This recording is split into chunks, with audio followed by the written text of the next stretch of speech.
We're really excited to have here three reporters whose work I think is probably well known to a lot of you.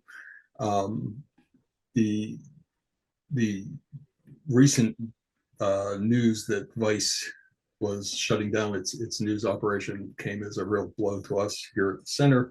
All of us have worked with and talked to and really rely on the reporting that these three reporters have done over the last several years in a very dynamic extremist media environment. So our panelists tonight are Anna Merlan, who is, in addition to having been a reporter at Vice, is also the author of Republic of Lies, American Conspiracy Theorists and Their Surprising Rise to Power, which is a great book. You should check it out.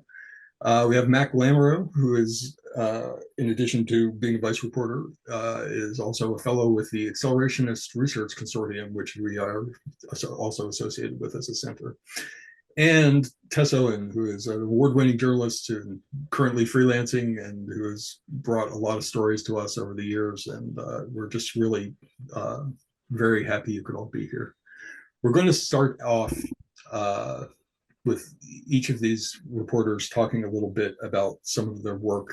I asked them to pick stories that sort of highlight some of the challenges of reporting on the things we report on, which in addition to extremism is also conspiracy theories and online harms. And all of these are very difficult to cover in different ways. And, you know, honestly, one reason we valued Vice so much is that a lot of major media outlets do a pretty bad job of covering this stuff.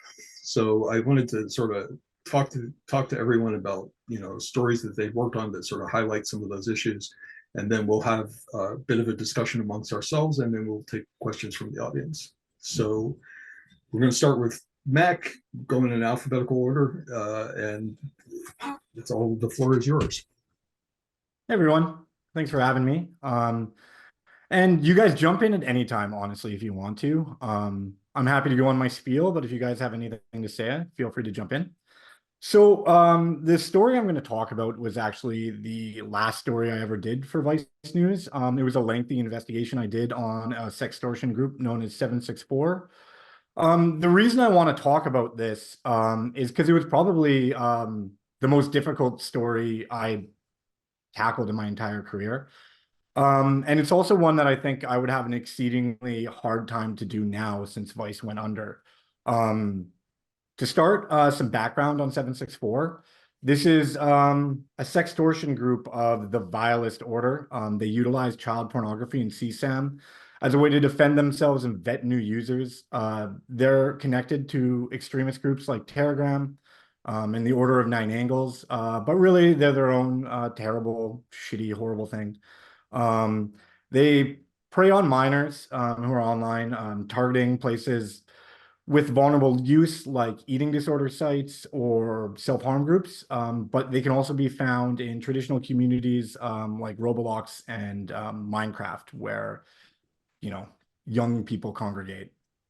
They groom their victims through a variety of pretty traditional sextortion methods and coerce them to send nude images, which they then use to sextort these individuals. Unlike the vast majority of sextortion, which is financial and targets young men, this targets both genders, young people, obviously, but it's more based in sadism and almost clout chasing than it is financial gain. One victim told me that the end goal was essentially to be the most evil group, to have the worst things to show, to have the most horrible things under your name done. And that's essentially what it was. It was some of the most evil shit I've seen in my years of reporting. I won't make you suffer through some of the things the victims told me that happened or that I saw. But it typically involved the creation of CSAM, at times bestiality, and a lot of self-harm. The groups have been connected to a murder overseas. So yeah, needless to say, it's terrible. I had a horrible time reporting it out. It just sucks. But it was reasons other than how hard it was for me to see the damage being done of this group that makes it the hardest one of my career. There were massive security concerns around this. We were worried about bad actors bombarding my email and Vice servers with CSAM, something that they use as a way to get back at people that report on them. We were worried about traditional threats that we would find in groups like Atom often or the base, such as swatting or stalking or that sort of thing. There were massive legal and ethical considerations to take, as one would imagine, when you report on a group that weaponized CSAM. I don't need to go into the details of how hard it is to do the work that we do the work that you guys do on groups that have this kind of material in there. You can't come across it, you can't see it. Having any sort of even remote hint of that on your hard drive is a crime, and it could lead to criminal implications. There were really big ethical considerations about how I wanted to present this story. A big worry that I had and that researchers had was that we were going to send children to these predators into their webs by just publishing the names of these groups. So we had to consider what names we're going to use. We had to consider all sorts of best practices for reporting on extremism groups. On top of that, there was dealings with the victims and trying to use trauma-informed reporting so you don't have to re-traumatize them. Making sure that their stories didn't become a pawn in a larger political and culture war game. I spoke to multiple victims who told me that they felt their stories were being used to push satanic panic or trans panic, or were being used to further culture war stuff by people in, you know, that pseudo detective true crime world. So I had to try very hard to make sure that this wasn't sensationalized. So what I'm trying to say is this was an incredibly difficult story. I was able to get it out in February, over a year after I had started working on it. Weeks later, multiple outlets like Wired and Washington Post published exposés as well, following up on some of my reporting and adding their own. 2 days after we published it, while I was working on a follow-up, we got word that Vice was, you know, the layoffs are coming, and the next week I was axed. So in my last moments at Vice, I was able to leave some groundwork that other reporters have built very, very good stories on top of.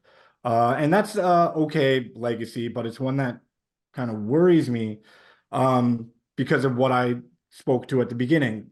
I don't believe I'd be able to do this kind of work without the institutional backing. It involved a year of work. People aren't going to pay me to do that amount of work as a freelancer. It involved multiple meetings with lawyers about how I could get into these groups, how I could figure out ways to legally report out this story. It involved multiple meetings with my security team on how we were going to deal with if we had an influx of child pornography. So I don't think I could do it now that I've been laid off. And we've seen layoffs in almost every newsroom across North America, including many of the outlets that followed up on my 764 story. We've seen outlets like ViceNews, BuzzFeed News close shop. With these closing down and journalists being left more and more without the institutional backing and to work as freelancers, I don't think that we're going to see as many stories like this, and that leaves an information vacuum for bad actors to seize on stories like this and to sensationalize and use them to push them for misinformation and disinformation. Investigative and enterprise reporting is expensive. It's incredibly time consuming. It's not really a moneymaker, like, at all. It's more, I don't know, it's more of a prestige thing than anything. It's incredibly important, but it's not how outlets make money. And as we go into this time where we're going to be seeing all this misinformation, disinformation, and extremism's ramping up, this kind of enterprise and investigative reporting that you found at Vice and BuzzFeed News is just going to be harder and harder to come by. And that is kind of the end of my spiel, I think. So yeah, anybody have any comments? I don't know how exactly, if we're doing this, if I'm going to hand off for the others to do their spiel, or do you guys want to say anything? No? I would say, Yeah, I mean, it is a good spiel. I think unless anybody wants to change things on the fly, let's each of you talk for a little bit, and then afterwards I'll have questions that are pertain to each of your stories, but I kind of want to have a conversation with all of you, so everybody can feel free to jump in at that point. Okay. Just it seems like an orderly way to do it. Anna, you're up next. Great. Yeah, my name is Anna Merlan. I was a journalist at Vice for, I think, about 4 years. And unlike Mack and Tess, I am not a traditional extremism reporter. I haven't done the kind of incredible work that they've done in these spaces. I primarily cover two things, conspiracy theories and sexual violence. I started covering conspiracy theories about 10 years ago when I started focusing on the anti-vaccine movement. And something that has come up a lot for me is that frequently my work in covering conspiracy theories overlaps with extremism and extremist spaces. It's just a convergence that's happening more and more often. Early in the pandemic, I wrote a story about what I called the conspiracy singularity, which was all these different conspiratorial groups kind of swimming in the same direction for the first time in a very long time. And so again, shortly before Vice, saying it shut down is unfortunately not quite accurate. Unfortunately, what Vice did was a good deal weirder. We certainly all got laid off. As far as we know, most of the journalists who work at the company got laid off. It's not clear. The company does still appear to exist. As of earlier this week, there are a bunch of roundups of Vice's, best reporting across different subject matters that look to have been written by our colleagues in the UK right before they were laid off this week. But it's unclear to us at the moment what Vice's sort of business model is going forth. Certainly it doesn't include any of us. But anyway, before that happened, I wrote a story about this very bizarre event that was happening in New York City, which was basically the discovery of what was widely described as a tunnel beneath the headquarters of the Chabad Lubavitch movement, which is, of course, a movement within Orthodox Judaism. Their headquarters is this, massive set of buildings on Eastern Parkway. And if you're someone who covers anti-Semitism or conspiracy theories at all, you know that a reference to Jewish people and tunnels in the same sentence is bad and is going to drive some of the worst people in the world and get them very excited. So essentially what had happened in this story was that there was a very long-running dispute between the sect of Chabad Lubavitch, the sort of subsect who own the building and who manage the sanctuary. These are two different groups of people, which again, when you're in extremist or conspiracy spaces, suggesting that there are different types of Jewish people, for instance, me versus someone who belongs to Chabad, is not an idea that they're willing to entertain. They just see the one kind, but that's okay. So anyway, there was this dispute happening between these two different groups, and a group of students who were referred to by Chabad Lubavitch as extremists decided that they were going to fulfill what they saw as the mandate of the movement and start tunneling beneath the building and building a passageway to connect several different buildings, expanding the building in a way that they believed was sort of called upon for them to do so. Obviously, Chabad did not agree, and this generated years of very strange litigation. And then eventually, when this tunnel was discovered earlier this year, the police were called and a construction company was called in to fill in the damage that they had done. This culminated in this astonishingly chaotic scene wherein this group of people who were described as extremist students were fighting with the NYPD in a sanctuary. I can't begin to describe how unusual this is, how sacrilegious it is.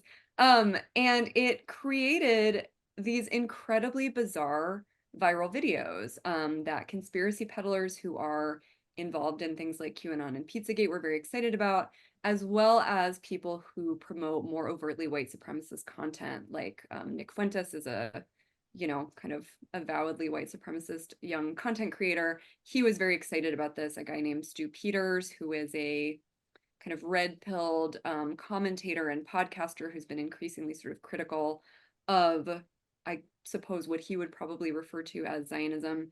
And so what I wrote about primarily was the ways in which conspiracy theories, specifically about tunnels, which are a little bit of an obsession of mine, tend to drive sort of extremist rhetoric. And I specifically wrote about what is called the nocturnal ritual fantasy, which is this idea literally stemming from the Middle Ages, this idea that evildoers are meeting in secret, at night or literally below ground to plan some dark deeds or to abuse children. And of course, the earliest kind of model of this is the blood libel, this false notion that was promoted during the Middle Ages that Jews were ritually abusing children and then murdering them to use their blood in matzah. This incredibly noxious and false idea that fed anti-Jewish violence for centuries. And so this idea of the nocturnal ritual fantasy or elements of the blood libel come up over and over and over in anti-Semitic and extremist thought,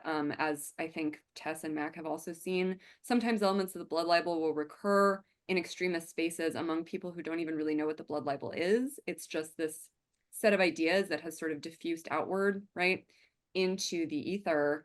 And so really, I wrote about the ways in which this undoubtedly true real world event turned into this enormous content making opportunity for this variety of online players, whether it was Nazis, whether it was conspiracy theorists interested in promoting ideas about QAnon, or whether it was people just looking to go viral by sharing images and videos of this. One of the most bizarre elements of this was the ways in which non-extremist, non-conspiratorial spaces and actors also tried to jump on this event and generate content from it. The crime reporting app Citizen, which Vice has reported on quite a bit, sent a nationwide, seemingly push notification about this event. I received it in Los Angeles. I'm nowhere near any relevant tunnels, and I got it. And in reporting on this, Citizen did not link to any reputable news source. They linked to a source called the Santa Monica Observer, which has been very active in spreading conspiracy theories, along with, more real reports about things like surfing. So this was a completely bizarre event that also helped kind of show us the ways in which all of these different groups, extremist groups, conspiracy groups, can kind of come together around, an appealing bit of content.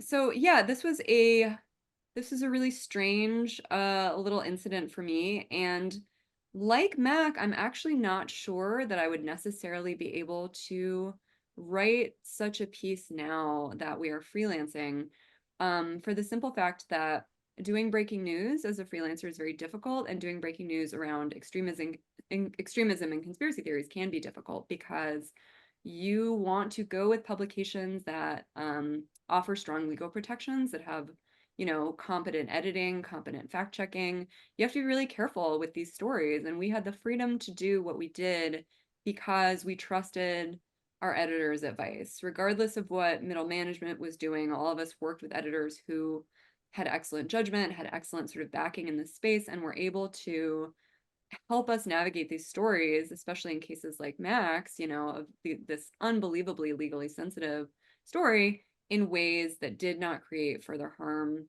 to the people we were writing about, the victims or survivors we were writing about, or, to ourselves, and did not expose us legally in a way that we weren't comfortable with. So yeah, I think this is a really frightening time for there to be such a contraction of media outlets. There are so many fewer, there are so many good journalists who are either on the market or leaving the field entirely. I'm not going to mince words. It's a really grim time, and all of us are continuing to work. All of us have stories coming out in other outlets soon, but it's just frankly a really difficult time. It's really dispiriting, and I would be remiss if I didn't note finally that a lot of what is happening here is private equity taking over newsrooms. A lot of what we have seen in multiple cases, arguably only sort of in Vice's case. Vice is a little weirder, but is the idea that private equity companies buy newsrooms and then don't understand what news is for, why it doesn't make more money, and decide to do away with it. So, we're in a really unstable time, and I think the timing could not possibly be worse going into an election. So unfortunately, that's where it is right now. I'm sorry this panel is going to be such a downer. Oh, it's everything I get involved with is always a downer. So I'll I take know it. the feeling. Thank you for that. We're going to turn over to Tess. I just wanted to mention that if you have questions, please put them in the chat. We will not be taking questions over audio, but if you put a question in the chat, it'll be passed along to me, and we'll try and get to it. I will also mention, with respect to that we are recording this, and we'll be posting it on YouTube later. So don't ask a question that you wouldn't want your boss to see. So, Tess. Thank you so much for having us, and thank you everyone for coming. Yes, this is a bit of a downer. I like to say that I'm an expert at ruining dinner parties. People ask me what I do. I have covered sort of various flavors of extremists kind of across the spectrum, probably since 2017. But the story I wanted to talk about was the last story that I did for Vice, and satisfyingly in some way, it was about the Proud Boys. And satisfying because, Vice's history. Vice was founded by Gavin McInnes, who was the founder of the Proud Boys. And, when I first started working at Vice, Gavin McInnes's articles were still on the site, and they were wildly offensive. And there was an internal kind of movement to have those sort of eventually taken down, and have the company finally kind of acknowledge their links to this very odious and dangerous man. And we put disclaimers in all our stories and all that, and so that was something I was sort of proud of being a part of, I guess. So anyway, so this story, and I'll get sort of the challenges later on, but it was about a church in the LA area where Proud Boys go to get baptized. And so I've monitored political violence kind of around the LA area in the last few years, because kind of by my data, it's been the backdrop to some of the most kind of shocking, violent brawls at different sort of culture war protests, like anti-vax rallies, anti-groomer rallies, anti-trans rallies. And, through my talking to sort of local activists, I'd come across this man who people described to me as the Proud Boys preacher, Hansel Orzame. And although he denies being a Proud Boy himself, he's sort of been a mainstay of the Proud Boy scene and the culture war scene around LA for quite some time. And it turned out that, he didn't just have a Telegram channel, but he had this physical church that Proud Boys and other sort of culture warriors from the area would go to attend, and they all get a heavy dose of Christian nationalism. And to me, it was, in addition to sort of the visuals of seeing Proud Boys getting baptized in this sort of little church, which was amusing at times, but it was also like a more concerningly an illustration of how far right groups like the Proud Boys have pivoted into Christian nationalism, and sort of how they're using this as a sort of spiritual cover or a moral justification for violence going forwards, and has allowed them to sort of rebrand in the eyes of their supporters or community members as being not just brawlers, but sort of spiritual warriors. And so that has been sort of one theme that I've been concerned about. The other thing that I thought that this story brought up was the role that people like the pastor play in sort of bridging extremist groups to more mainstream circles. Because Orzame is not, well, he says he's not a member of the Proud Boys, and I think he urinated on a mural once during a protest some time ago, but he has otherwise kept things relatively clean. He's kept his hands clean, and as a result, he's been able to sort of access circles that perhaps known out Proud Boys wouldn't be able to access. So, he's also the pastor. He's a sort of a dual identity. He's the pastor for another organization called G3, which is God's Guns and Government. And under this identity, he's attended election conspiracy conferences hosted by Mike Lindell. He's hung out with Mike Flynn. He's also been trying to get involved in election integrity efforts in California, organizing poll watchers. And so you can see why this is concerning if he's a bridge, and he's sort of getting people who might be Proud Boys or Proud Boy allies and then into sort of mainstream local politics. So the reason, this is more of a sort of, I guess, broader challenge rather than a personal one. But, since January 6th, extremism has gone so local, or at least extremist activity has been so localized. And this has made it kind of challenging to track at times, or sometimes as a working for a, I guess, quote, national outlet. If 3 Proud Boys or 3 militia members show up to a school board meeting, is that necessarily a story? Maybe not, but it's still important. And then if they're showing up to school board meetings in 6 different towns, like that's a worrying pattern. But it's kind of hard. First of all, it just relies heavily on the work of local reporters and local researchers to kind of surface those reports. And so otherwise, we don't, I wouldn't find out about them. So I've kept a database tracking Proud Boy activity since January 6th. I think there's a few others. I think ACLED, they track one too. And my database, which I'd be happy to talk about if anyone's got any questions about it later on, but I code it by whether Proud Boys, they have to be uniformed, basically. Proud Boys in uniform appearing in public. And there has to be a sort of a photo or a video or a news report or a credible source to back it up. And so what I've found kind of over time is that there's maybe geographic holes or gaps where I believe that there are active, these groups are active, but I'm just not seeing the reports. And that's maybe if there's not a local media presence or there's not a dedicated reporter covering these groups. But basically how much I feel that my work or our work has relied on the work of local journalists and citizen reporters and researchers and activists over the years. And seeing local news decimated over the last few years has been very concerning for that reason. And so that's my spiel. Thank you. And I think there's, just a lot of stuff to unpack here. I really appreciate hearing from all of you about this. And I think that it's very hard for outsiders to understand how much that institutional support means in journalism. And I say that as somebody who's worked in newsrooms and also as a freelancer. It's very, very difficult to do this work without that institutional support, with the legal support, and also Tess, what you mentioned about getting those smaller, being able to monitor the stuff that doesn't always get into the story. My wife is a Boston journalist, and she's often commented, it's like you have to go out on police calls, you have to send reporters out, because if you don't, then when something happens later with the same person, you don't have that background. Every little bit of that stuff that you cover goes into your sort of institutional knowledge.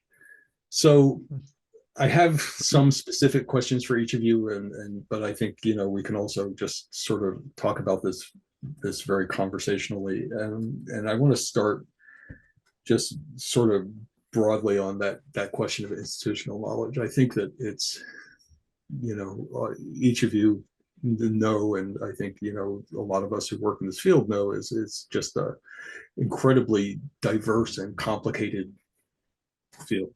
In the extremist piece, in the online harms piece, in the conspiracy theory pieces, you have just all these competing strains of thought, ideology, action. And I wonder,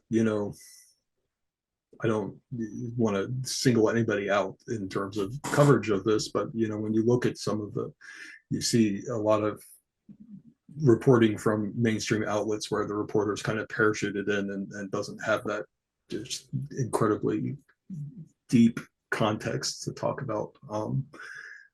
How can people working in this field, when you're in a newsroom and you don't do this daily and you get assigned to do it, something that I think is going to happen a lot more is all this stuff is really intruding onto our mainstream politics. What are strategies for people to try and kind of get up to speed? And I'm interested in hearing more about what each of you do to keep track, and similar to what Tess was talking about with the database. To just kind of like monitor groups and activities. Yeah. I use a lot of tools, mm-hmm. a bunch of haphazard kind of piece together things, RSS feeds and mm-hmm. ad hoc databases. And what do you guys use to stay current and know what's going on? Yeah, I go to a lot of conferences that I don't end up writing about, online and in person. My Telegram, I always joke, is like my personal little window into hell, where I just follow many, many, many, many, many people in groups, as many as I possibly can. I have Google alerts set up for really weird terms to try to track when certain ideas are sort of bubbling up. Just as an example, one of the terms that I track is human sacrifice, for multiple reasons. Human sacrifice is something That's a that good comes one. I up, don't have and that one. you got to do it. You got to get on the human sacrifice train. Don't do that. But yeah, no, but no, I mean, I think what Tess is saying is incredibly important, because I think every journalist has a story like this, but if you cover something on a local level, if you have ever covered something on a local level, how undercovered it is. Like when I was first starting out as a young journalist in Texas, I was assigned to cover redistricting, which is an incredibly unsexy topic. It's not very interesting. It's incredibly consequential, and I would be the only person in the room besides the redistricting committee. So, when it comes to local journalists, they're going to be doing incredibly important work. And Jam, as you're pointing out, they're going to be doing it on not much of a budget. They might be doing it at times when they are, not familiar with some of the subject matter. As one just sort of weird example, I've written a lot about an anti-human trafficking group called Operation Underground Railroad, whose founder, Tim Ballard, has been significantly exaggerating what the group does and the way that they do it before Mr. Ballard was ousted from the group following accusations of sexual misconduct. And the way that I see some local and even national media outlets writing about the anti-trafficking cause and about OUR is indistinguishable from a press release, because they're going into it without a lot of background or institutional knowledge. And I would really say, like, to the extent that local journalists have time to do it, or national outlets, like, you got to see what's been written on the local level if you're coming in nationally, and vice versa. You have to see what groups on the ground are already doing this work.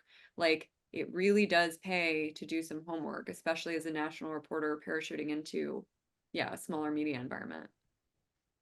I had that in terms of like some of those municipal reporters, they're not going to be able to do the deep work, because they've been just absolutely demolished as well, like we were kind of talking about. And so many of them are writing 3 or 4 stories a day. And like, I hate to say it, and I did this because I used to be a local journalist. Sometimes you are just rewriting a press release to get something up on the website. So Yeah. one thing I do tell a lot of people when they ask me about kind of this topic is that the most influential journalism in your life is going to be municipal journalism. It's going to be the boring stuff, the people that are covering corruption at your city hall, that sort of thing. And if you can support that, that's a really, really big one to support your local paper, your local whatever. So if you have to support one, like, to me, municipal reporting is really huge. But what we were kind of speaking about on institutional knowledge is it's so much bigger than just kind of having this stuff. Like, whenever I would go out and do Proud Boys stories, I had access to Tess's her database, which is unbelievable. It's great. Everybody, you want a Tess in your newsroom. She's a great weapon. And you get all of that information alongside your own. I was lucky enough to co-byline several stories with both Anna and Tess, and they fill in your blind spots, and it's very, very useful. I love working on stories with other. Thank you. And so you just lose all of that when your newsroom gets kind of decimated. And yeah, as Anna said, this isn't a happy panel. I'm sorry. I feel like I've lost my video abilities, but I can still chat. One particular exhausting but important thing to kind of for monitoring is podcasts and the streaming world, which is obviously very, very time consuming. But often I find that whatever you'll hear when people are speaking to each other, or they're speaking to their own people, is going to be much more illuminating than when they're speaking to you on the phone. Because if they're speaking to you on the phone, they're trying to sort of present themselves a certain way, and they're trying to get an image across. But what they say, when they think they're relatively in private, is often a lot more valuable. But of course, some of these guys or girls, they can really talk. So, you get these hour streams, and who has time for that? So one hack that if you have access to a transcription software, downloading or ripping videos and then running them through transcription, and then Control F for things that you're trying to search for, is a massive time saver. It's definitely saved me probably hours, if not days, of my life. I will. Google is offering. Yes. Google is offering a new AI transcription service for journalists out there, if anybody's looking to do it. I've been using it. I can't remember the name of it off the top of my head, but it works okay. I'm pretty skeptical of anything AI, but what I will tell you that I've been using for some time is Google Pinpoint for journalists. So that's Google, what I mean. That's yeah. Okay. It's a data organization. It's primarily kind of aimed at letting you organize documents and make them searchable and put the searchable results online. But it transcribes audio. If you upload audio to it, it transcribes it, makes it searchable, puts timestamps on it. So that's a huge fantastic help. Yeah. Awesome. I'm gonna try that out. And it's free. Yes. Very cool. Yes. That's great. So I've used it to publish some data.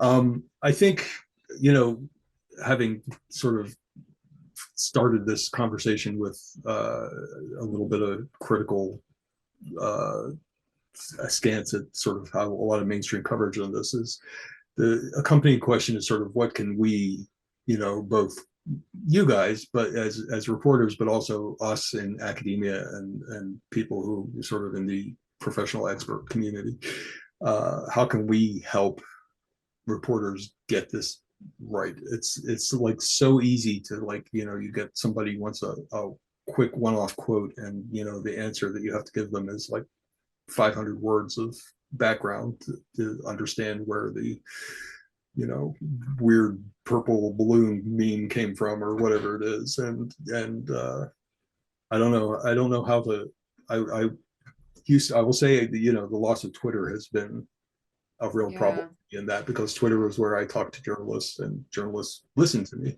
And if I saw something that was getting, weird coverage or incomplete coverage, I could speak up on there and get some results. And I don't have that platform anymore since I opted out from the Nazi machine. So I will say that I remember reaching out when I was first starting out on the beat, and I reached out to you, and I was very intimidated, and you were very responsive and very helpful and very patient and kind. And so I think, with journalists who are getting onto this beat and don't really know what they're doing, it's having that sort of patience is really valuable.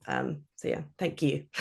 Yeah, I mean, some of it is that journalists have to reach out to expert sources, and we have to understand that there might not be a one sentence explanation for something. There might be a 500-word response, and then it's on us to figure out how to summarize and condense it for our readers. Like that's the deal. We have to be willing to do that work, and I still think that we sort of underutilize academics as sources, or reach out to the same people over and over again. So something I've tried to do is really diversify my sources, just find as many different people as possible, so I'm not wearing them out or only getting sort of one perspective. And also trying to read like specialty publications, because I write about the anti-vaccine movement, I subscribe to a lot of like medical publications. I like to read sort of trade publications for different areas that I'm interested in. It just is incredibly helpful, especially when you're writing about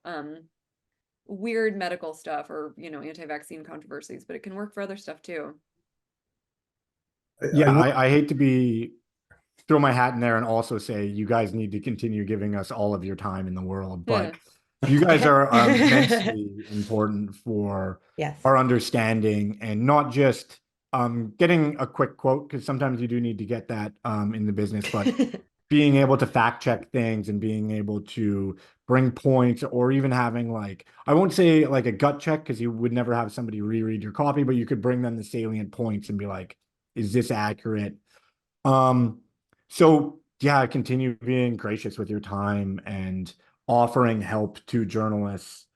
I don't know how many times I've read a study and then called up the expert and been like, this is what you mean. And they're like, no, you're so dumb. And Yeah. oh, well, thank God I called you. So yeah, just continue to be completely not subservient to us, but just offering us a lot of your time and your grace. I think a lot of us do that, and it's important to us in a lot of different ways.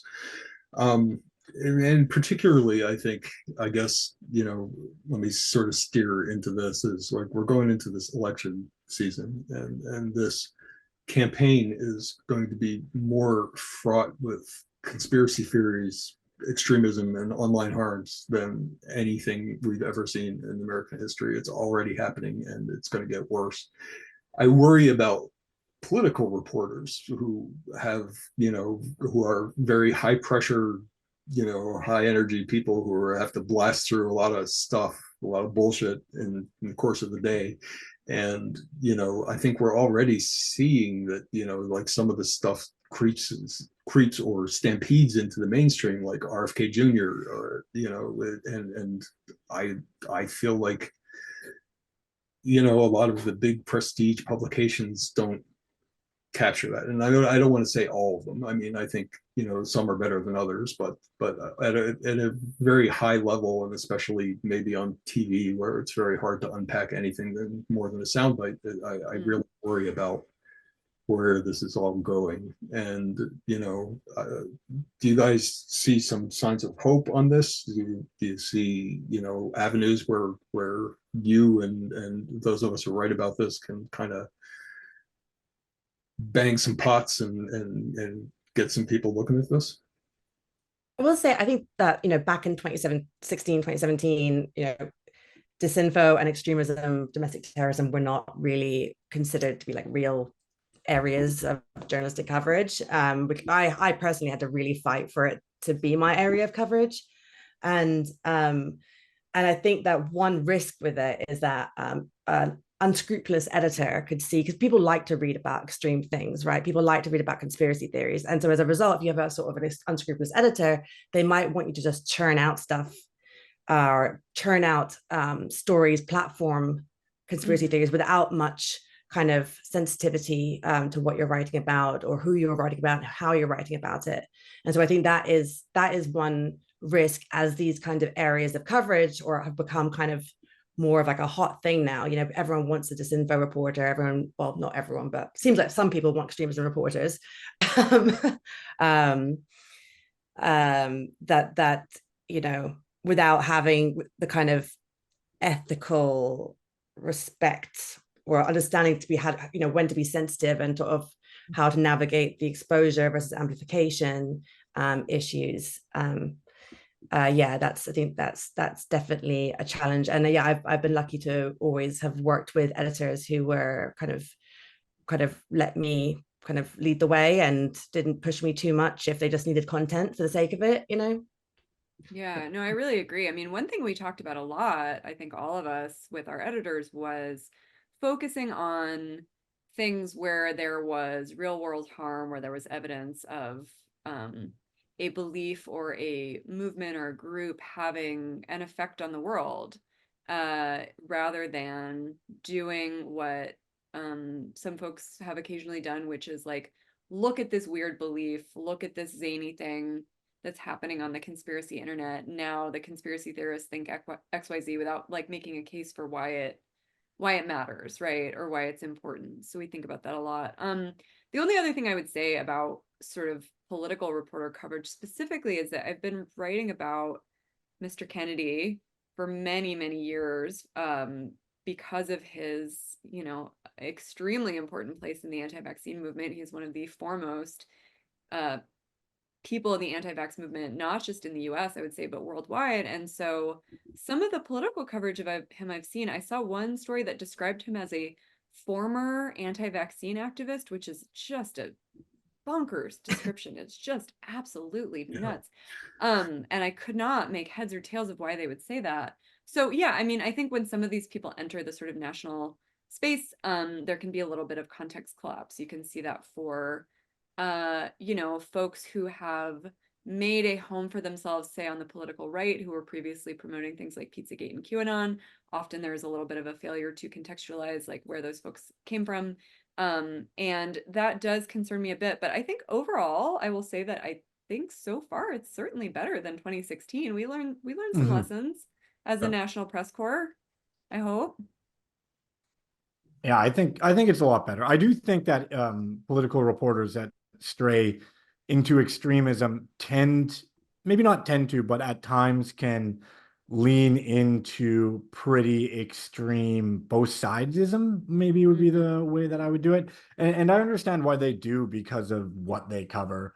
They kind of have to give equal weight to both sides of the political system, but you don't have to pretend that they both are like legitimate points. You know, when you are speaking about, say, Proud Boys that are going out and, you know, doing voting booth monitoring or what have you, you don't need to pretend that that is the exact weighted same as the counter protesters there. Tess, it looks like you got something to add.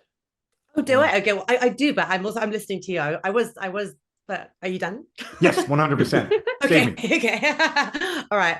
Well, I was gonna say, one thing is, and I catch myself doing it as well, is like the normalization of extremism compared to 2016. I think there's a lot of things rightfully that we were shocked by when Trump said, you know, when things that Trump would say off the cuff in 2016, for example, that now, you know, he goes on pages long rants on Truth Social, and it's like we don't even really bat an eyelid.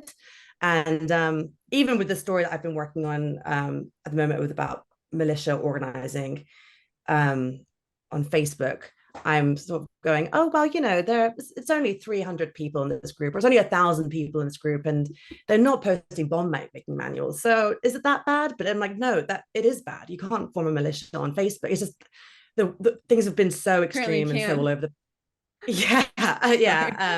that you sort of like lose sight sometimes of like what is like how far past normal we are, and it's just really important to sort of keep bringing yourself back to sort of keep things in check, I think. Yeah, I do think there's a frog in the boiling pot problem with a lot of this, that we become a lot of coverage has become desensitized to, you know, I mean, in the circles that I talk to people, you know, it's just you see a lot of, you know, just shock and horror at like, you know, did Biden take a nap on Thursday? You know, my God, he's too old, while Trump is out there saying, yeah, we're not going to rule out political violence if I lose. And, you know, the barrage of such extreme stuff coming from that direction is possibly, you know, arguably by design. It like desensitizes you so that we stop treating it as a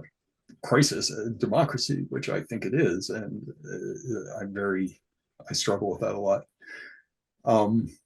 I think we have quite a few questions coming in, so I think we're going to take a few of those. I am, you know, there was a little bit of conversation in the chat about people preferring not to have names, so I will not attribute these questions to anybody, but we have some interesting perspectives coming in. So the first question, and this is one that I actually had on my list before we kind of got off running in an interesting conversation, and I forgot about it, is what do each of you do to cope with the content you're investigating? And, you know, I mean, obviously, everybody working in this field has to be protective of their headspace in one way or another. And Mack, particularly on that story, is a great story, but, you know, if any of you go out to look it up, you need all the content warnings in the world are attached to it. It is hard. It was hard to read, let alone to report.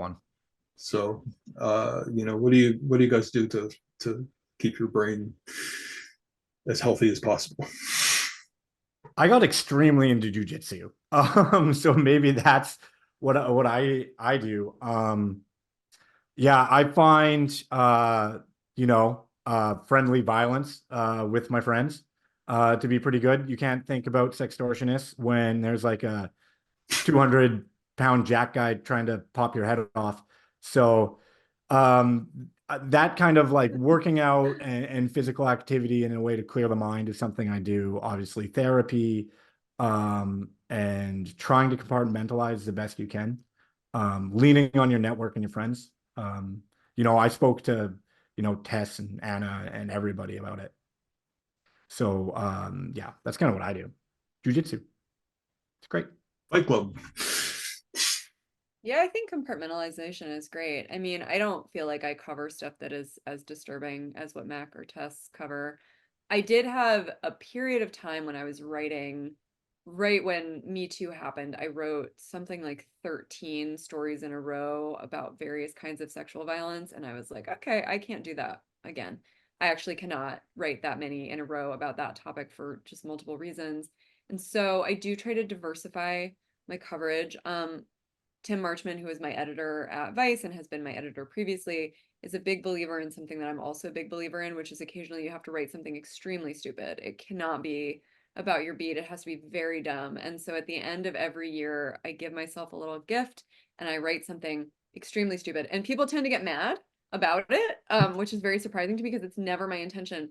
So 2 years ago, I wrote 3 years ago, maybe during the height of COVID, I wrote about this cake that IKEA had and how I really wanted this cake that was only available in IKEA's cafeteria, which was closed at the time. I'm a very enthusiastic, very amateur home baker, so I tried to like replicate this cake, which I did not succeed in doing, but something wonderful happened, which is I accidentally instead replicated a cake that I had grown up eating as a child at a greasy spoon in Santa Fe, New Mexico, where I'm from. And then the woman who made the cake for that place, it was called Dave's, and then Dave either went to prison or left town to avoid going to prison. So then the name of the diner was Dave's Not Here. So the lady who made this chocolate cake for Dave's Not Here reached out to me and gave me her recipe. So great things can happen. Write a stupid story. Awesome. I low. Yeah, it was great. I'd say definitely logging off as much as you can. Taking my dog for a walk. Things that are stupid, like reality TV and cooking. Logging off reality TV and like cooking is probably my go-to, but like really stupid. I'm married to a extremism reporter. So we have a pretty strict rule of just like not talking about, because sometimes it's like, you know, maybe he'll want to talk about a story and I'm like really trying to not engage with the world of extremism mentally, and so we're sort of quite sensitive to each other about, you know, whether we want to talk about things or not on the beat. But yeah. Tess, I think it's not a state secret at all that your wedding was written about in the New York Times. And I was incredibly moved to see that you two agreed that your wedding day, you were not going to discuss your topics of coverage. And I think said in the piece, like, this day is not for that. Those people don't get headspace on our wedding day. I was very like moved by that.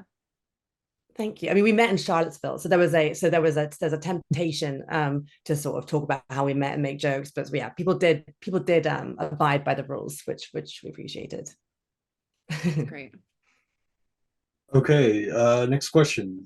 I'd be curious to hear the panelists' thoughts on the possible role of nonprofit newsrooms, considering some of the challenges mentioned. Can they pick up the slack? Might they be better positioned to provide journalism as a public service?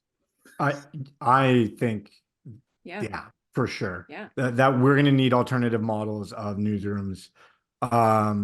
We're seeing great work come out of people like Defactor, 404 Media. Huge shout out to them. Go read, subscribe to them, give them all your money. Those are the former Motherboard folks who went out on their own. And I think a little bit of the future isn't going to be these journalists at massive outlets. It might be very small niche outlets covering small niche things, as we see with 404 and as we see with Defector. Possibly co-opt journalism owned. But I think there's going to need to be alternative models. And I'm sure the Tess and Anna have a lot to say, so I'm going to shut up. Yeah, I'm a huge fan of Hellgate, which is again, worker journalist owned publication in New York. Many of the people who write for Hellgate were at the Village Voice at some point that I was also at, or at Gothamist, at other local outlets in New York City that really fell apart. And there was a moment where New York City did not have a lot of local reporting. So Hellgate filled that role. They are journalist owned. They are incredibly transparent. Both Hellgate and Defector do something that I really appreciate, which is that they release annual reports at the end of every year. Like the annual reports that Defector releases are written by Tom Lay, who's one of my former coworkers at Gizmodo Media, ex-Deadspin person, and they're very entertaining and they're very interesting. They talk a lot about their business model, their funding, what's working, what isn't. They are absolutely the future. I agree with what you just said. Yeah. No, sorry, I didn't mean to cut you off. It gives more if you want it. That was it. That was it. Okay. So the next question is kind of a related question to that. So I'm going to slightly recast it, and it's sort of talking about the problems with the journalistic business model. You know, I think we're kind of already kind of got into some of the alternative ways you can do this, but the question also asks is if the problem is that there's no money in journalism, or is the problem private equity vultures, which I certainly have some strong opinions about, but I would like to hear you guys talk about it first. Both? Yeah. Sadly to say. I mean, like a big thing that happened with Vice, in my opinion, is that it grew a little bit more like a tech startup than a kind of media outlet. What like growth seemed to be the goal. Sustainability never did seem to be the goal. And you can't really do that with a media outlet, in my opinion, because you need to build, you know, trust with your readers. You need to build, it's a long-term build kind of thing. And if your goal is just extreme growth, I feel it's going to go the way it did. In my You opinion. also can't grow forever, right? Yeah. This is the other sort of issue with the private equity model and the sort of, in many cases too, when billionaires buy media publications, you know, when a billionaire buys a publication, there can be a temptation to celebrate and say, well, yeah, a billionaire has all the money they will ever need. They can fund a news organization. But in both cases, private equity and billionaire owners, they tend to get antsy because they want to see year over year growth every year. There is never enough money that can be made for these kinds of organizations and these structures. It is never enough. And so there is never really a focus on sustainability. There's always a focus on more. And that does not favor certainly the kind of reporting that we do, as Mack was saying in the beginning, features, things that take a lot of time. It's just not how long form stories especially get made. Yeah, they're not moneymakers. They're like, no. It's how you build a relationship with your audience. It's how you build trust, but it's not what's going to be making you money. You're usually in the red with a big investigation. Typically. Plus, famously tough to advertise on stories about Nazis. Yeah. Good point. Yeah. Or abortion or QAnon. Yeah. I mean, right. There's so many words Right. that honestly you will get dinged if you even use in a headline. Mm-hmm. Which sometimes you have to use those words in a headline because that's what the story is about. So, I mean, the other big thing that we're not talking about here that is almost too big to get into is the role that social media companies have played in strangling news. I mean, you can watch what Meta has been doing. You can watch the sort of interaction between social media companies and news organizations to see that it is a very tense one, and it has not traditionally been very good for us. Yeah, they took all the advertising money. Like they took the traditional income source of journalism. Yeah, and I think, you know, some of it you can definitely attribute to, I mean, I think all of the stuff that you guys are talking about is like dead on. I mean, the private equity, the growth model, infinite growth model of an economy is not a sustainable economy.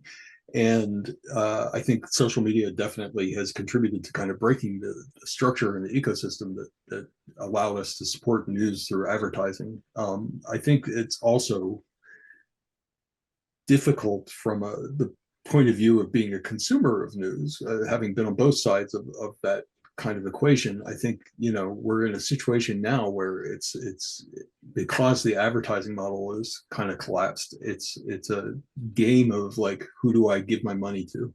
Because I can't subscribe to everything, and you know, and it's increasingly fractionalized with these more and more outlets that come up, and now we're down to the, you know, everybody's an individual reporter with a newsletter, and you have to support the reporter themselves directly. And you know, this is like a recipe for disaster. It's gonna, some people will succeed in that environment, but not necessarily the people who are doing the best work. And it's just I'm deeply concerned about how all these factors come together, and they're all coming together at a time when we have a crisis in democracy that is really requires a robust and healthy journalism ecosystem. And between the private equity stripping out the local newspapers all over the country, and all of these other factors, this is why I said at the beginning that nobody ever comes away from a conversation with me saying how uplifted they felt. Next question, before I get even more depressing. How do you as journalists decide what stories you want to report on, and whether to follow a lead to give a story a chance? And as a follow-up, how do you do that and protect yourself and your identity when you're speaking to people who might be dangerous? I mean, I think I think for all with of us. Oh yeah, go ahead, Tess. I was like, well, with story selection in extremism, at least, usually my criteria I think we talked about it a bit earlier, but sort of it has to be kind of impact, like focused on like sort of the real world harms, like you talked about earlier, Anna. Nexuses to power, to the mainstream. Is there like a law enforcement angle? Like, is somebody like fucking up somewhere? Like, is there a connection to law enforcement? There has to be just something more than being like this group or this extremist ideology exists. And it's often not particularly hard to find, but that's sort of like my bar for figuring out whether it's a story. And if not, maybe it just goes in the notes as sort of background knowledge. And then in terms of kind of following up, I'm probably not that good at protecting. I probably don't have the best OPSEC, but yeah, but actually, I think maybe one of you should take that, actually. I mean, I would say that, when you cover a specific beat in the way that we do, one thing that you're really focused on is dynamics over time, the ways that centers of power are shifting, the ways that money is shifting, the ways that narratives are shifting. For me, covering the anti-vaccine movement, I will track a specific idea or narrative for a long time and then suddenly say, oh, now this fake medication or this concept is being promoted in this way, or this new funder has entered the scene. One of the big things we track is money and where money is going and who is providing it, because money is, a nexus into the real world. And yeah, it can mean that you are paying a lot of attention to people for a really long time in ways that doesn't always end up in a story. And you just end up, I said I went to a conference about a conspiratorial topic, and I had so much to say to the other attendees who obviously did not want me there, were not excited to see me, but we had some shared interests about something, which can be sort of a weird thing that can happen. But yeah, having a long lens and a sense of history. I don't have too much more to add to what they said, but kind of on the inverse of it, you kind of have to know when to kill your own story too. Mm-hmm. I had over the years, my primary editor, I had the same one for my whole 8 years at Vice, a man named Josh Visser, who is the best dude in the world, one of my favorite men. And I would annoy him to no end, but he would respect the decisions when I would spend sometimes weeks or even months on a story and then decide that I don't think it is one, and that I think if we're going to publish it, we're actually going to do more harm than good. We're either going to, act as a propaganda arm for a certain, group. We're going to, funnel people towards radicalization. So you also need to know when to, I think it was Hemingway who said to kill your babies. So yeah, I don't have too much to add to how to choose your stories, because they, articulated it so well, but you also need to be able to know when to kill your stories. Absolutely. Yeah, I won't put you all into tears telling you how many years I worked on the Oklahoma City bombing before being forced to concede that I was not going to be able to sell a book on it. So okay, so I've been encouraging a lot of dissing of the media, but we have a question that says, is there one national or international news organization that you guys think is really doing a good job on this stuff, or in general? 404 Media. Go give 404 Media your money and your attention. I mean, I think ProPublica's that- done good stuff. Exactly. I was just going to say ProPublica. Washington Post has really been transitioning more into long form in a way that I have been loving, and is so well done. It is not newspapery. Just as a writer, the structure and the tone and the writing is so consistently excellent. Like there are so many places Hannah that are doing Allen. good work. Yeah. She's great. Yeah, She's great. fantastic. Yeah. Amazing. Yeah. No, there's a lot of great stuff. There's a lot of great reading. There's also just a million books coming out on these topics. And, you know, like it can be hard to tear yourself away from the news churn and read an actual book, but man, it can be really great. You should also go read Wired, which is kind of just, you know, a bunch of Vice employees in a trench coat at this point. It's very true. They're doing great. They're doing really good work. And I don't say that just because we're all publishing stuff on Wired. Excellent. And I'll say that for my money, out of the major nationals, I think the Washington Post is probably doing the best on these subjects. Mhm. You know, I have some complaints sometimes. I always have complaints, but you know, they seem to be like pretty consistently covering this stuff, and they have a number of writers who do really a pretty good job of putting it into perspective. So. Next question this was for Mack. Patrick McDonald is back in court November 13th. Will you be covering it, or? Oh, Dark Foreigner. Yeah. I was texting Ben McHugh this morning about this. Yeah, I don't have any direct plans to cover it, but I would like to. And I know other people will. So if I'm not necessarily covering it for somebody, likely Ben would be, or other outlets will be. I know it's of interest. So yeah, that and like the Christopher Nippick case and the rest of the Canadian kind of Adam Woff and Nexus cases, those are going to be covered. Are there themes, concepts, areas in the extremism conspiracy beat that you guys think Vice covered that other organizations sometimes missed, or you know, alternatively, what do you think is you know, an area that needs more attention and it isn't getting it? Something that this is something I've been thinking about recently and sort of wrestling with a bit is, you know, there was a lot of kind of problematic reporting in the aftermath of Charlottesville, like the infamous Nazi next door story or you know, these kind of overly sympathetic, like the hillbilly elegies, you know, these very sympathetic portrayals of extremists. But at the same time, I've been trying to figure out, you know, I think there is in some, you know, there's merits in understanding how people get radicalized and also understand the systemic issues that might kind of lead communities to be vulnerable to radicalization, and kind of just focusing on the problem alone, you know, as it isn't for me kind of doing it anymore. And you know, there's been times where I've had sources who are extremists, and I you know, have sympathy for them, or I do have like, or I genuine like empathy for how they got there. Not the leaders, you know, but the rank and file, people who are vulnerable and got pulled into a movement. And so I think, yeah, understanding those vulnerabilities and understanding kind of how to tell those stories without being sympathetic, but showcasing why people do get drawn into these movements. I think that's something that like we could maybe all do a better job with, or I certainly could do a better job with doing. So yeah, that's my 2 cents.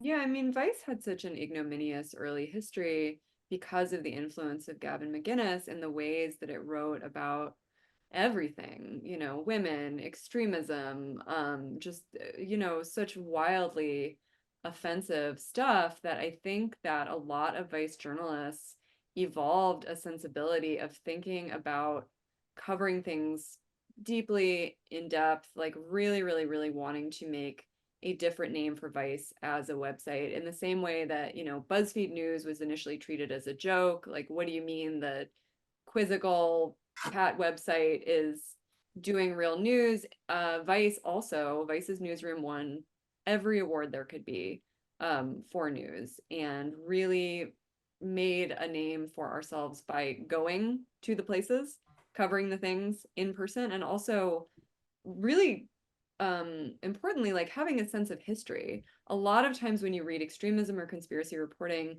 it acts as though everything began in 2016. There is no notion of any history before that point. Certainly, like, you know, the 1970s or 80s might as well be the prehistoric era. And so I thought that Vice generally and good extremism and conspiracy reporters have a sense of history. So, you know, I mean, there is so much of that out there. The problem is not with the quality of journalism hardly anywhere. The business model might be flawed. The people in, you know, upper and middle management might be something that I probably can't say if it's going to go on YouTube. But, you know, the reporting is not the issue a lot of the time. Yeah, I agree with all that. One thing I would say about taking away from my time at Vice was and this isn't to say that other outlets don't do this or other journalists don't do this, but I was always very proud about how a lot of our journalism was victim centered. It was focused on more so the real world harms of what this was happening, as opposed to, you know, for a lack of better term, sensationalizing it or kind of, you know, the meme of the white man who murders his family and he's riding a Sea-Doo on the cover. So it was much more victim focused, and it was something we were always reminding ourselves, and it was something that our editors would always remind us to do in the copy.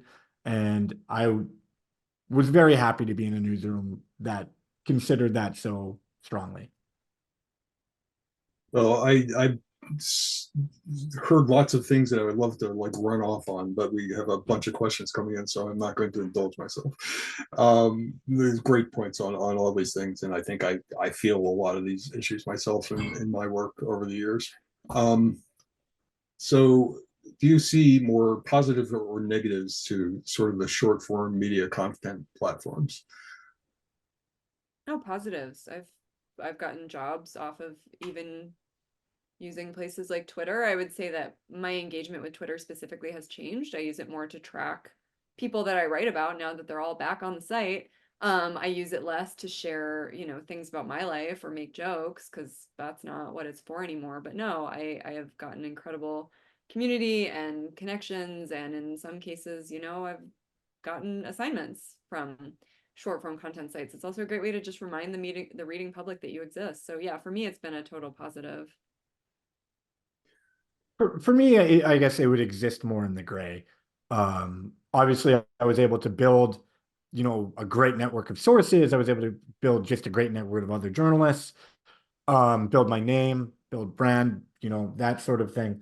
But also, I do think that it does serve as a way to radicalize it. I think in some senses, it does dumb down the news. And in other ways, it's just, if we're going to get really into it, it's harmed people's attention spans, and that just isn't good. So yeah, for me, it exists in the gray, maybe leaning more towards the black, but I completely hear what Anna is saying. Yeah, that's totally fair. Okay, we have a bunch of questions left, but we only have time. I want to give you guys all a chance to sort of sign off, and I also want to say a couple words at the end. So we'll just drill down. I'm just going to pick one of these last questions. How can we reach audiences with this work? This is from a former journalist. And how do we reach audiences, you know, with this stuff, with this material that we're working on? Get to the average kinds of readers. I mean, I think, you know, all of us are aware that, you know, if you pick somebody off the street in any given American principality or town or county, they're not going to know anything about most of the stuff that we're constantly going on about. So I if you have any thoughts about how do we grow that audience? I mean, you know, I know for me, it's like there's a lot of focus on like writing as clearly as possible. You know, writing in a way that does not require an advanced degree to understand. And you know, what do you guys see? How do you see, you know, your work getting traction or not, and what do you think we can do to make that better? I mean, I really believe in writing stories, writing things that people want to read rather than writing, you know, book reports or writing something that feels like eating your vegetables. There's a reason why I write features and why I believe in writing things that have characters and color and scenes, is because those are things that I like to read. The other thing is, like, we do have to be creative about using other platforms, which is not to say that we have to do what so many news organizations do and, you know, force journalists to use TikTok and Facebook Live if they're not comfortable. But we do have to know that some of our audience that we're not reaching is on places like TikTok, and, you know, figure out ways to have our work get there, you know. But yeah, it is sort of an open question of how to get people to read news, because there are so many other things begging for their attention.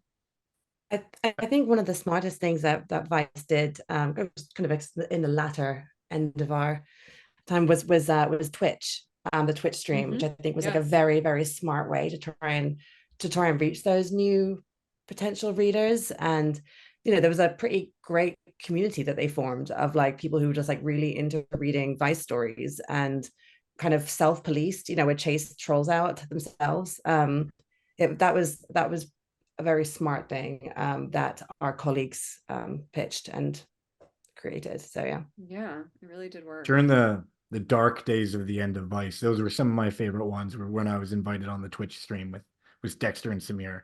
It's great. I guess as I would reiterate that you got to use multiple platforms, multiple mediums. Sometimes I would go on podcasts like QAnon Anonymous or other ones to try and get my stories out there more wildly. You know, short form video forms like, you know, TikTok, Instagram, as well as YouTube. But like at the heart of it, I think it's just kind of relationship building over years of doing good work. People weren't really reading my stuff right off the bat or trusting my voice. So kind of sucks to go back to it being the heart of it, but it's just relationship building. Like it is not as simple as that, because there's a lot of other tools, but at the heart of it, that's what I truly think it is. Doing good work over a long period of time. Okay, I would like to give each of you just a minute or two to say any kind of closing thoughts you have, or promote anything that you have coming up, or make any kind of pitch that you want to make to the audience or the world. I mean, thank you so much for giving us this space and to talk. And it's great to see you, and it's great to see Anna and Mack as well. I haven't seen them for a minute, so yeah, just truly thank you. And yeah, we'll be writing for our various places and showing up soon. So yeah, keep reading us, please. Including you have and sending us tips if you're researchers. Yes, including you have a story in Wired tomorrow, right? Yes, yeah. Right. So we will be looking for that. Yeah, please keep sending us tips. We're all very easy to find. We will be showing up in all these places. The only other thing I would say is that I've been contributing to Flaming Hydra, which is a sort of group newsletter from a group of journalists, authors, cartoonists, artists. It comes out every day, and it is really, really, really interesting. The things that I'm writing about for Flaming Hydra, I've deliberately chosen to kind of stay away from my beat and use it to write about other stuff. I've written about polyamory. I wrote about the time that someone tried to recruit me into Nexium. I'm probably going to be writing something about trad wives and bread next, from my purview as a baker. So I don't know. Yeah, find me there, find me on all the social platforms, and please just keep reading and following the journalists that you like. And thank you for your support.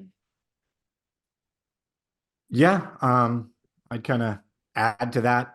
Thank you for, you know, listening to us, giving us this platform to talk. I've got a couple of things in the work I can't really speak about now, but you know, keep your eyes open. I'll be around.